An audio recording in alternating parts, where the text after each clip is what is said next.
Por aqui subiu para 31 o número de focos de gripe aviária no Brasil, todos em aves silvestres. O Ministério da Agricultura informou nesta sexta-feira um novo foco em São João da Barra, no Rio de Janeiro. No país não foram encontrados focos em aves de granja, ou seja, aquelas voltadas para alimentação. E o governo federal informou que não há contaminações em humanos. Vamos falar mais sobre essa doença, potencial de contaminação, com a doutora Luana Araújo, ela é infectologista, epidemiologista, nossa parceira também aqui de CNN, né, doutora? Seja muito bem-vinda, boa tarde. Muito obrigada, Carol. Prazer estar aqui falando com vocês, como sempre. Doutora, quando a gente vê uma notícia como essa, mais focos da doença, a primeira reação é de preocupação. De fato, é um cenário que temos que nos preocupar, doutora? É um cenário que provoca vigilância, né?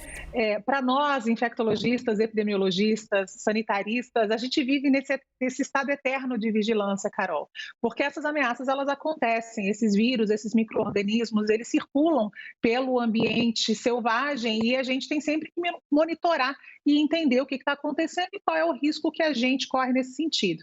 Então, o que a gente vê agora é isso, né? Você comentou, são 31 casos agora, os focos estão espalhados por alguns estados do país, a gente tem desde a Bahia até o Rio Grande do Sul. Nesse momento, o que a gente precisa fazer é intensificar a vigilância e o estado de emergência zoossanitária que foi declarado no país há alguns dias reforça essas medidas. Então, é a gente manter essa vigilância e intensificar a vigilância e o monitoramento das produções agropecuárias, principalmente. Quando a gente fala, doutora, em manter a vigilância, na prática, o que isso significa? O que tem que ser feito para evitar novas contaminações? No ambiente selvagem, a gente tem muito pouco controle nesse sentido, tá certo? O que a gente precisa fazer é monitorar a existência desses casos, certificar que esses casos suspeitos estão sendo identificados e contabilizados da forma correta, geograficamente localizados da forma correta e entender qual é o risco que a gente corre, principalmente na produção agropecuária. E aí, na produção agropecuária, isso significa intensificar essas ações de vigilância, fazer testagens com maior frequência, intensificar também as medidas sanitárias, né, de cuidado desses animais e também das pessoas que trabalham nesses locais. Então, a ideia nesse momento é simplesmente manter um padrão que já existe, né, um manual de lidar com esse tipo de situação que já existe, cada vez mais, a cada foco que a gente identifica, com um pouquinho mais de intensidade. Doutora, o fato desses registros terem ocorrido em aves silvestres, não em aves de granja, torna o cenário um pouco mais tranquilo?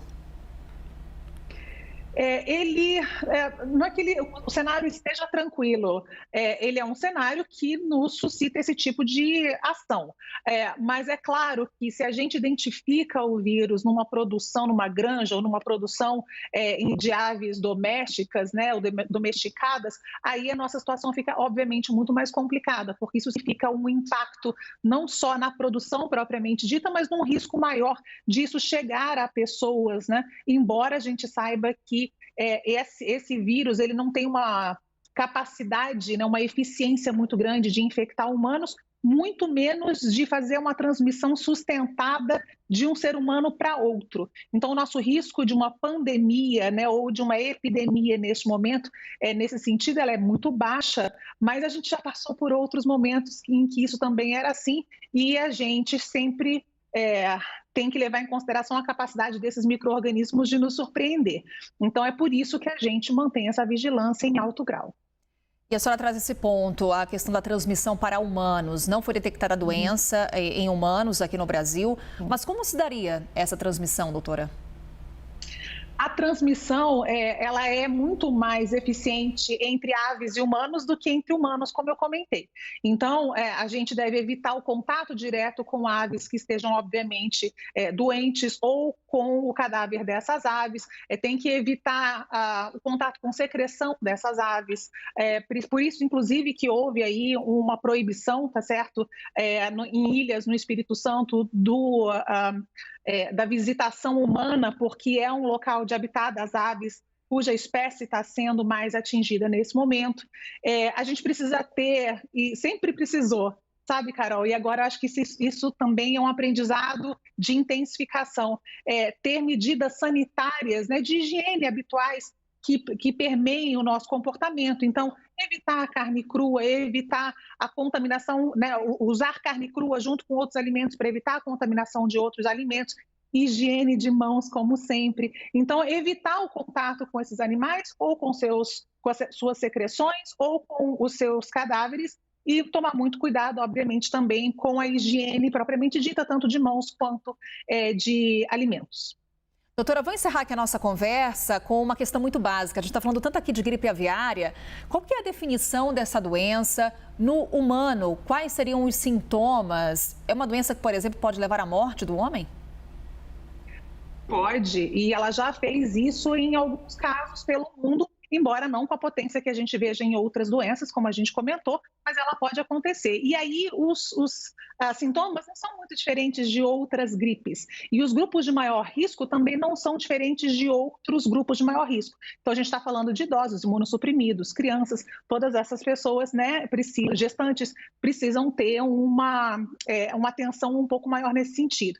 Em termos de sintomas, a gente mantém aquilo que a gente vê para outras influenzas, quadros respiratórios, mialgia, né, dor muscular, dor de cabeça, e que pode eventualmente evoluir para casos mais graves, levando o paciente a óbito. Não é momento de estresse, não é momento de pânico, não é momento de medo, é momento de o governo fazer sua parte e o setor privado fazer sua parte de vigilância e da gente informar as pessoas em que ponto a gente está, o que é preciso fazer em caso de alteração desse quadro.